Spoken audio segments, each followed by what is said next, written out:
Ang sama ng palo ko. Pare, cool ka lang. Gigil na gigil ka kasi. Pagbigyan nyo naman ako. Wala akong practice eh. Easy lang pare, nag-exercise tayo. Hindi ito Johnny Walker Classic, ha? Sorry pare. Na-frustrate lang talaga ako sa laro ko. Ewan ko ba, pare? Mas daig mo pang nagme-menopause eh. Mahirap talaga ang kulang. Anong kulang? Ano pa? Di kulang sa pansin, kulang sa lambing. Pero seriously pare, bakit hindi ka mag-asawa uli? Parang bumibili ng bagong kotse, ha? Ikaw, Glenn, mag-asawa ka muna bago ako mag-asawa uli. Basta ako, naghahanap ako talaga. Eh, ikaw? Hindi ganun kadali. Pare, bakit hindi ka maghanap ng isang matinong babae na mag-aasikaso sa'yo? Hindi lang akong pinag-usapan dito, senyor. I have 4 kids to consider. Paano yan? Talo ka. You have to pay up. Sige na. Huwag na akong kantsawan. So, you're treating us for lunch or dinner? Kahit ano, basta masarap. Siyempre, masarap. Ay, I'll just greet somebody. Pakilala ko kayo. What do you say to my proposition? Hi! Oh, hi, Trina, hi. This is Mr. Mendoza, my Hello, client. good afternoon.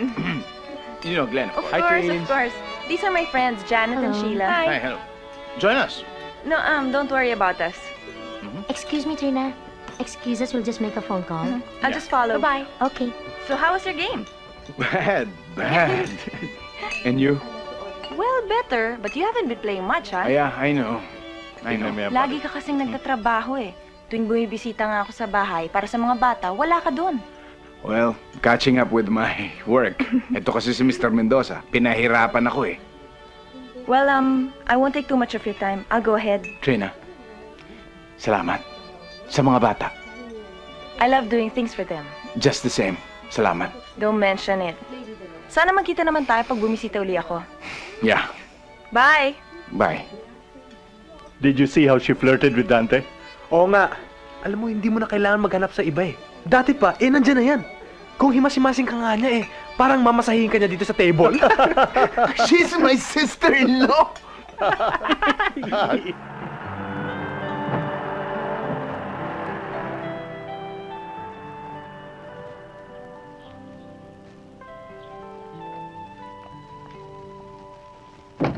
Hi, Pang. Hi! Oh, kamusta ang pictorial nyo?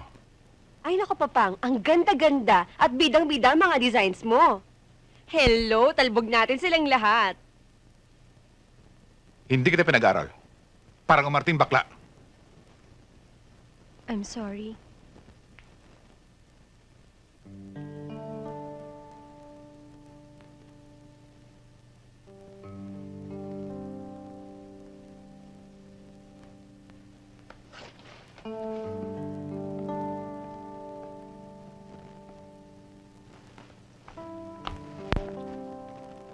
Pang? Kanina to? Ang alin? Itong ginagawa mo? Maganda ba?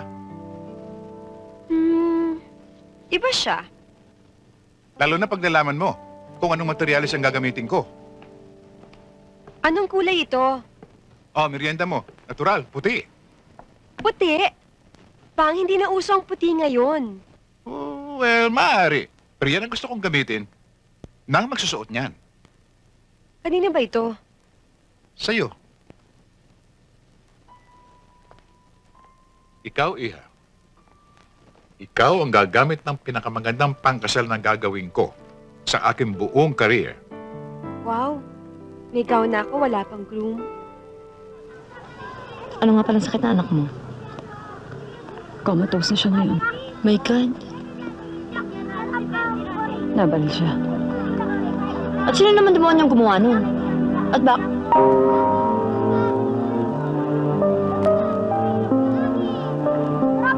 Sino ka? Kilala ba kita? Asawa mong bumaril sa anak ko. Kinausap mo ako dahil gusto mo ipahama ko asawa ko. Gusto kong pakiusapan mo asawa mo na aminin niya ang krimen niya. May anak ka rin. Anong gagawin mo kung ikaw nasa lugar ko? Hindi ang asawa kong bumaril sa anak mo. Kilala ko ang asawa ko. May takot siya sa Diyos. Hindi niya kailan naman magagawa ang sinasabi mo. Mami!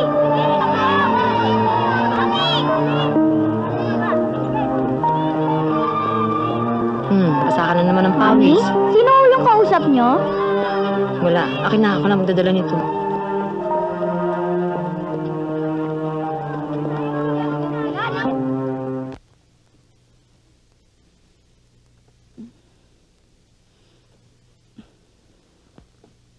What's wrong? Pinuntahan ako ng ina ng bata na sagasaan.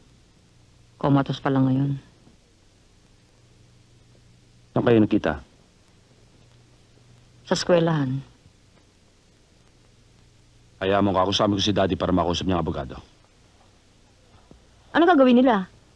Susulatan yung babaeng yun pagkatapos tatambakan kami ng isang katutok na bodyguard. Kung kinakailangan. Ayoko na magulong buhay, Tato. Lalo na para kay Don Don. Nakakahiya na nga tayo sa lahat ng mga dyaryo eh. Yung mga magulang ng kaibigan ng anak natin, iniiwasan na siya. Yung mga kaibigan ko.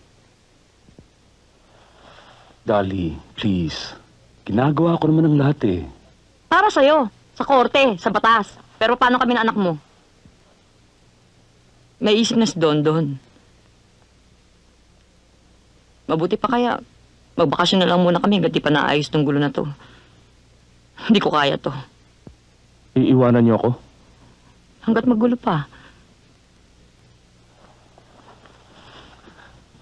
Dali, please. Wag. Hindi ko kaya mag-isa. Dali, ikaw lang ang tamang nangyayari sa buhay ko. Ikaw, si Don Don. Kayo, pamilya ko, yun lang ang mahalaga sa akin. E paano kung bumalik yung babaeng yun? Huwag ka magpapa-apekto sa kanya. Kakausapin ko si Daddy.